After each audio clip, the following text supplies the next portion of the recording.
그러므로 우리는 두려워할지니 그의 안식에 들어갈 약속이 남아있을지라도 너희 중에는 혹 이르지 못할 자가 있을까 함이라. 네, 아멘. 네, 어제 우리가 그 모세가 40년 동안 광야에서 이스라엘을 인도했던 것처럼 예수님은 이제 우리를 저 천국으로, 가나안까지 인도했던 것처럼 저 천국으로 이끌어준다는 것을 히브리서 3장에 그 얘기를 하고 있어요. 근데 40년 동안 모세가 광야에서 이스라엘을 이끌 때 그들이 약속의 땅에 들어가지 못한 이유가 무엇이냐, 그 이야기를 앞에 들려주고 있어요. 왜 못했냐 하면 믿지 않은 까닭이래요. 그들이 광야에서 왜 하나님을 원망하고 왜 불평하고 늘 이렇게 그 하나님 앞에서 이렇게 그 부정적인 삶을 살았냐 하면 우리가 지금 걸어가는 길이, 또 우리가 하는 그 모든 일이 하나님께서 그 가나안 땅에 가장 좋은 곳에 이르게 한다는 것을 믿지 않고 있었기 때문이라고 말씀하고 있습니다. 여러분, 오늘 우리 인생에 가는 그 길에 그 끝은 우리 하나님께서 우리를 맞이해 주시고 또 영원한 나라가 있고 또 영원한 삶이 우리에게 준비되어 있다는 것을 꼭 믿어야 할 것입니다. 그래야 우리 인생길을 갈 때 또 험하고 좀 어렵고 좀 고된 일이 있어도 우리가 불평하지 않고 늘 감사하며 기뻐하며 살아갈 수 있다고 그렇게 말씀하고 있는 것입니다. 그러므로 우리는 두려워할지니 가나안 땅에 들어갈 약속이 우리에게 남아있지만 들어가지 못할 자가 있을까봐 두렵다. 그 2절이 그 얘기예요. 그들이 믿지 않은 까닭이다. 그 얘기를 하고 있습니다. 우리가 여러분 여호수아와 갈렙만 들어갔죠? 왜 그들이 들어갔습니까? 이 가데스 바네아에 가가지고 12정탐꾼들을 보냈는데 여호수아와 갈렙만 달랐다는 거예요. 정탐을 갔다 왔더니 그 10사람은 가보니까 그 군대도 있고 그 사람들은 키도 엄청나게 크고 안악자손 네피림 같고 우리는 스스로 메뚜기 같습니다. 우리는 가자마자 다 죽었습니다. 여기가 우리의 매장지가 될 것이고 우리와 우리 자손들은 다 끝장났습니다. 이렇게 얘기하지 않습니까? 그러니까 온 백성들이 가만히 듣고 있다가 경악을 하고 하나님을 원망하고 모세를 원망하고 심지어 돌을 들어서 막 모세를 쳐 죽이려고 막 이렇게 합니다. 근데 여호수아와 갈렙은 뭐라고 말했는지 혹시 기억하십니까? 그들은 그 땅은 우리의 땅이고 그들은 우리의 밥입니다. 하나님이 그 땅을 우리에게 주셨습니다. 이렇게 말하지 않습니까? 그렇게 믿음으로 말하는 것이 너무나 중요한 거예요. 그래서 그들은 들어갔다는 것입니다. 여러분, 우리가 삶을 살면서도 어떻게 말할 것을 극히 주의해야 됩니다. 미국의 어떤 목사님이 그걸 이야기를 해주시는데 어떤 그 자매님이 이제 연세가 좀 많이 드신 자매님이 상담을 하러 오셨대요.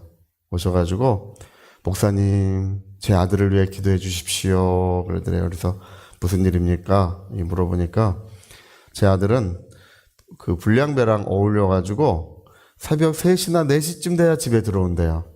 그래서 목사님 저는 마음이 불안해서 잠을 자지 못한대요. 그리고 전화가 오면 깜짝 놀라서 깬대요. 혹시 아들이 이제 감옥에 갔다는 그 불량배들이 감옥에 자주 찢어내니까 감옥에 갔을까봐 또는 그 아들이 나쁜 일에 휘말렸을까봐 그런데요. 그리고 목사님 제 아들은 감옥에 가게 될 것 같습니다. 소년원에 가게 될 것 같고 저렇게 죄 가운데 살다가 인생을 마감할 것 같습니다. 그렇게 얘기를 하더래요. 그래서 그 목사님이 더 이상 부정적인 얘기를 하지 못하게 하려고 그 말을 이렇게 끊었대요. 중간에 말을 끊고 자매님의 그 아들을 위해서 저는 기도해 줄 수 없습니다. 아니 목사님, 제가 목사님 기도해 주십시오. 왜 기도를 해줄 수 없습니까? 물어보니까 자매님의 그 말이 모든 기도의 응답을 막고 있습니다. 자매님이 그렇게 말하는 한은 하나님께서 어떤 은혜도 어떤 능력도 베풀어 주실 수가 없습니다. 제가 기도해 준다 한들 그 기도도 아무 소용이 없을 것입니다. 자매님 이렇게 말하십시오. 할렐루야. 이렇게 말하십시오. 하나님의 사랑이 내 아들을 감싸고 있다. 하나님의 은혜가 내 아들을 지켜주고 있다. 내 아들은 감옥에 가지 않을 것이고 또 범죄를 저지르지 않을 것일 뿐만 아니라 거듭나서 하나님의 자녀로 거룩한 삶을 살아가게 될 것이다. 여러분, 성경이 뭐라고 말하고 있습니까? 산하 바다에 던지우라 하고 그 마음에 믿고 의심하지 아니하면 그대로 되리라고 예수 말씀해 주셨습니다. 예수님이 가르쳐 주셨어요.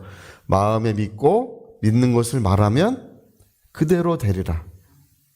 그래서 내 아들은 감옥에 가지 않을 것이고, 그리고 내 아들은 거듭날 것이고, 하나님의 사랑이 늘 그를 감싸 주셔서 그를 도와주실 것이라고 그렇게 이제 말을 하기 시작했는데, 이제 계속 의심에 사로잡히는 거예요. 아들은 뭐 아무것도 변하지 않고 세네시에 들어와 가지고 늘 불량스러운 말을 하고 뭐 집에서도 뭐 그렇습니다. 그러니까 이제 늘 의심에 시달리는 거예요.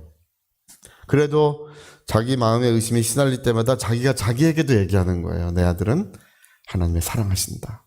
하나님의 사랑이 그를 감싸 주실 것이라고, 하나님의 자녀로 살아갈 것이라고 자기에게도 말하고 계속.